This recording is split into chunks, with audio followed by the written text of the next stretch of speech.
Seasoned drinkers, one-puff wonders, casual users, and post-party cruisers.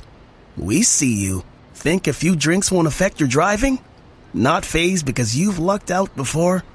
We see you. Because your impaired driving antics aren't a match for our tactics. Better tools, more roadblocks, and higher fines for drivers under the influence. Think you won't get caught? It's only a matter of time before we see you. Brought to you by your local police. Crest Gum Detoxify, deep clean toothpaste. Crest Gum Detoxify, neutralize bacteria, even below the gum line. Yeah, it works. Crest, healthy, beautiful smiles for life. There we go. Hi there. Happy Sunday. It's August the 2nd, 2020. I'm Eric, talking at you from Kelowna, British Columbia, Canada, where I bet I know someone who's not popular right now. Be the Hungarian artist Snowvid. Poor bastard. Not a popular guy, I bet. No, not at all. Hey, Imagine Gordon. him coming home. Imagine him a girl taking him home to meet the fucking parents first time. So what's your name? Sovid, get the fuck out of my house. He just happens to be 19.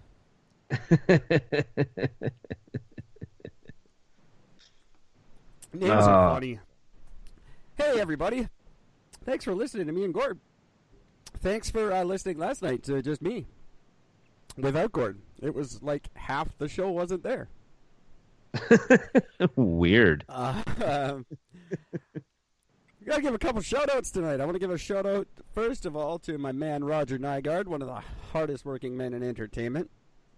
He's got a new documentary out called 6 Days in Roswell, where he goes to Roswell and talks to all the alien freaks, the Area 51 losers.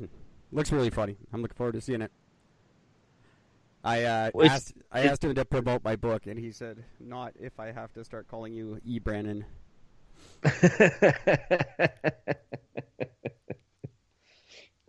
It's funny that you mentioned with the Air 51 because I saw a meme that popped up the other day, and I thought, "Oh my god, that is perfect." And it said, "Anybody else notice that all this shit went downhill after these people fucking rushed fucking Area 51?" Yeah. Like, son of a bitch! I never thought about that. All went downhill after Patrick Swayze died.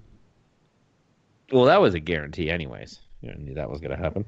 Speaking of the name on the book that you can buy on Amazon.com, I was informed by someone on Facebook last night that I can't use that name because someone else is already using it as a pseudonym. Really? And I said, it's not a pseudonym. That's my name. But I was told I can't use it. I'm like, pretty sure I can. Pretty sure it's on my ID and stuff. Yeah. I thought that was really funny. And everybody calm down about the name. I just put a name on the book so Amazon knows where to send the checks. I don't fucking care what you call me.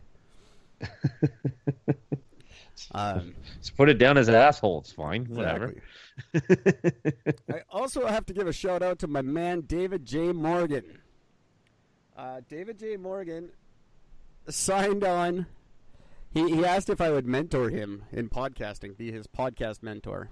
And I said, no, I will not do that. I would do nothing but damage to your podcast career. And I am not sure where the miscommunication was, but David sends me his progress every day and asks me questions about podcasting that I don't answer or respond to. And I just want to say, keep up the good work, buddy. You're doing very, very good. We're on to level 3, chapter 3, whatever, in our mentorship. So apparently I'm doing all right. And all it takes is to do nothing on your side. Don't respond to his texts. I don't answer his questions. I very politely said, look, I can't do it right now. I said, maybe when I'm settled after August, I'd be happy to. But I mean, I understand that I'm in high demand because I'm so fantastic is what I do. That's right. That's why I roped you in when I did. And speaking of being fantastic at what I do, my book has taken a giant leap from number 155,000 to whatever to number 406 in visionary fiction. So that's kind of cool. Holy shit! Well done, man. That's amazing. There's probably like 2 books in that category. I don't know. But That's okay. And I got to give one final shout out to North Shore Homes Magazine, reporting the most desirable neighborhoods, the best trails to hike and bike, and which restaurants, shops, spas, and salons are the very best of the North Shore. It's because I'm writing an article for them and they're paying me $450. So that is a little shout out to my new favorite magazine, North Shore Home Magazine. Everyone should get all your North Shore news. You're going to have to pick that up. It's published 4 times a year. It's a fantastic magazine that I've never read, never will, but it's going to be a good That's article. not true. You'll read your article when it comes out. I doubt I will. That is about it for that. I do want to say, because of all this new good stuff that's happening, and our show picking up in listenership, which is fantastic. Thank you guys so much. I've started a new email address. I'm really hoping you guys can engage us a little bit. So I thought I'd do one that was more geared just towards the show. So if you want to contact Gordon and I, you can email at us at holyshitsomebodysentone@outlook.com. That's great. I had to go with Outlook because Google Gmail won't let you say shit. So, holy shit, somebody sent one at Outlook.com, which is what I say when I get an email from you guys, which is, I think, 3 times in the history of the show. Yeah, something like that. David J. Morgan. He has inspired me to create an award. It's the Eric and Gord David J. Morgan Award for Excellence and Awesomeness. It's a beautiful title.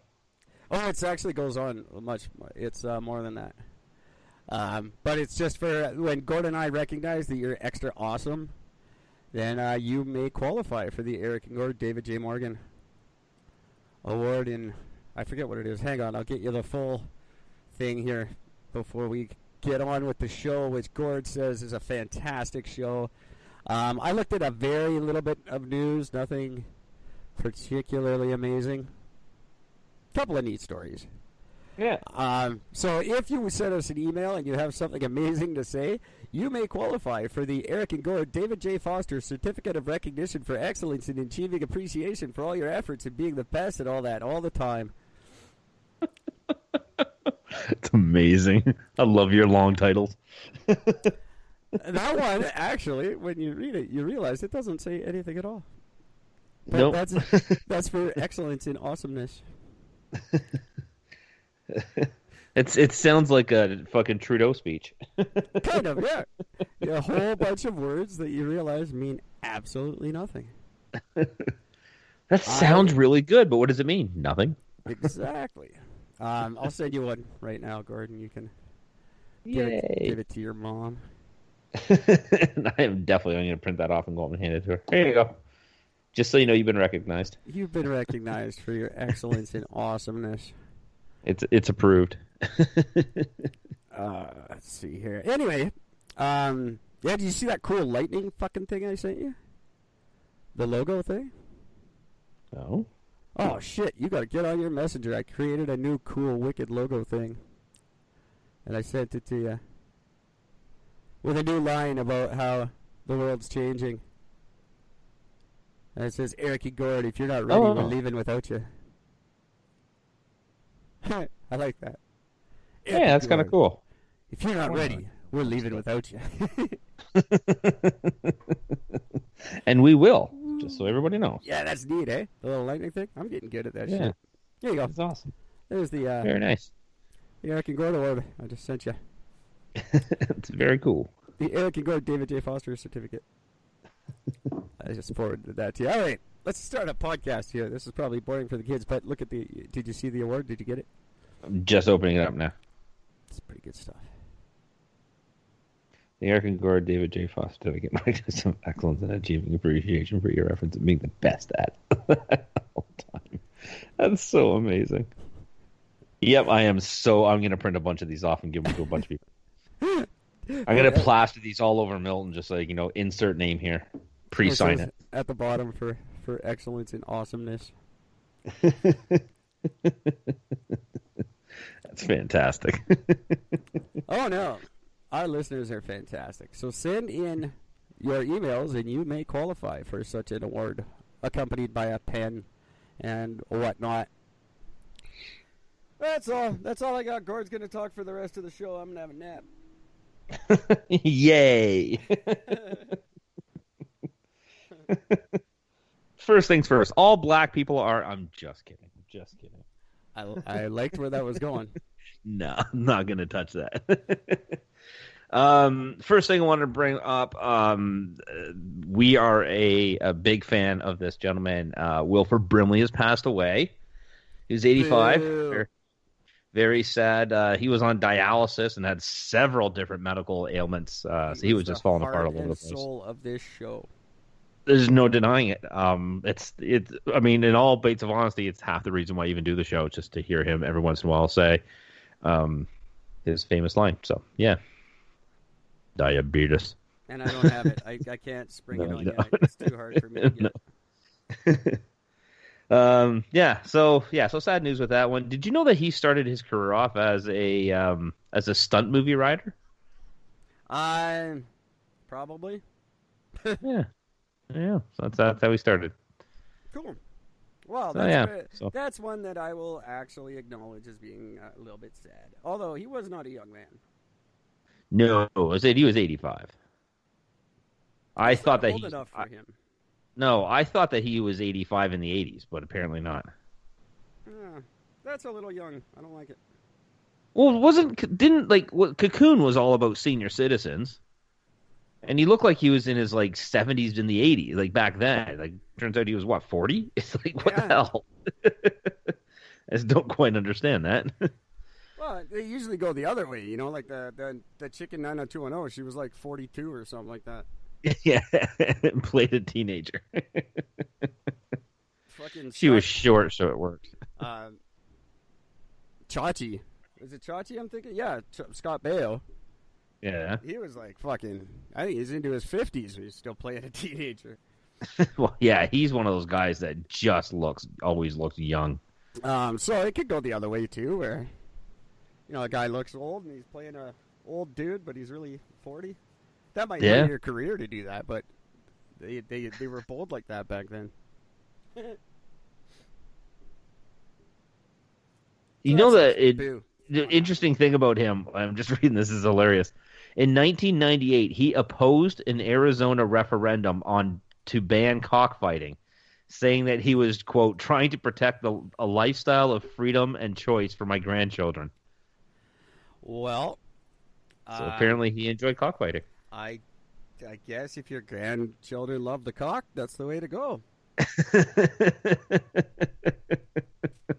Good for him.